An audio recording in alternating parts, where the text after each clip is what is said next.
ಪುರಾಣಗಳಿಂದ ಹಾಗೂ ಹಲವು ಸಾಹಿತ್ಯಗಳಿಂದ ನಮಗೆ ತಿಳಿದು ಜಗದ್ಗುರು ರೇಣುಕಾಚಾರ್ಯರು ಕೃತಯುಗದಲ್ಲಿ ರೇಣಾಕ್ಷರ ಶಿವಾಚಾರ್ಯ ಅಂತು, ಕಾರುಕಾಚಾರ್ಯರು ಕೃಷ್ಣ ಶಿವಾಚಾರ್ಯ ಅಂತು, ಯಕೋರಾಮಾಚಾರ್ಯರು ಕೃಷ್ಣ ಶಿವಾಚಾರ್ಯ ಅಂತು, ಪಂಡಿತಾರಾಧ್ಯರು ಸುದರ್ಶನ ಶಿವಾಚಾರ್ಯ ಅಂತು, ವಿಶ್ವಾರಾಧ್ಯರು ಪಂಚಾಕ್ಷರ ಶಿವಾಚಾರ್ಯ ಎಂಬ ಹೆಸರಿನಿಂದ ಕೃತಿಯುಗದಲ್ಲಿ ಅವರು 5 ಲಿಂಗಗಳಿಂದ ಕೊಲ್ಲಿಪಾಟಿ ಸೋಮನಾಥ ಲಿಂಗದಿಂದ ಹೇಳಿದರು.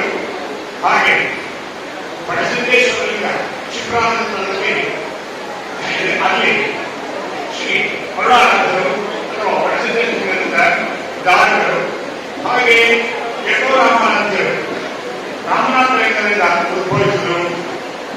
ಹಾಗೆಯೇ ಪಂಡಿತಾರಾಧ್ಯರು ಸುಧಾಕುಂಡ ಕ್ಷೇತ್ರ ಶ್ರೀ ಮಲ್ಲಿಕಾರ್ಜುನ ಲಿಂಗದಿಂದ ಆವಿರ್ಭವಿಸಿದರು.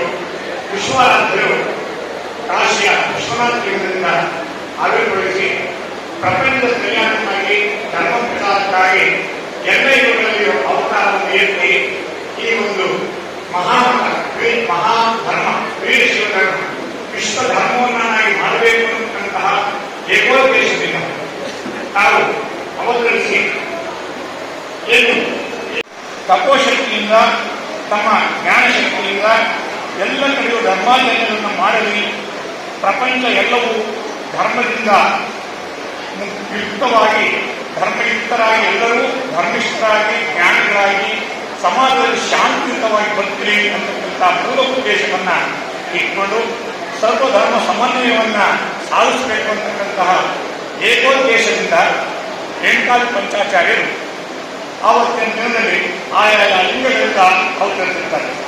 ರೇಣುಕಾರಾಧ್ಯರು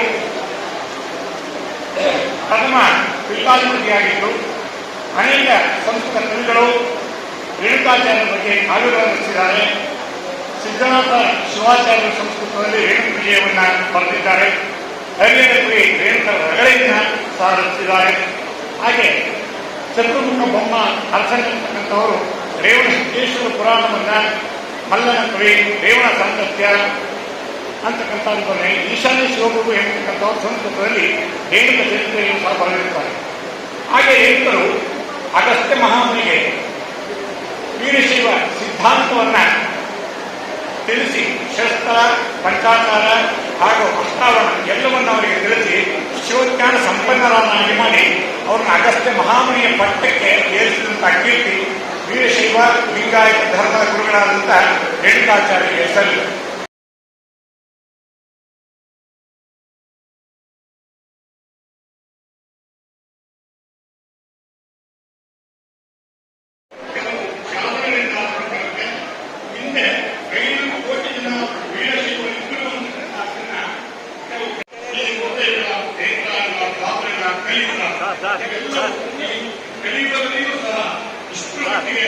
ಒಂದು ನಮ್ಮ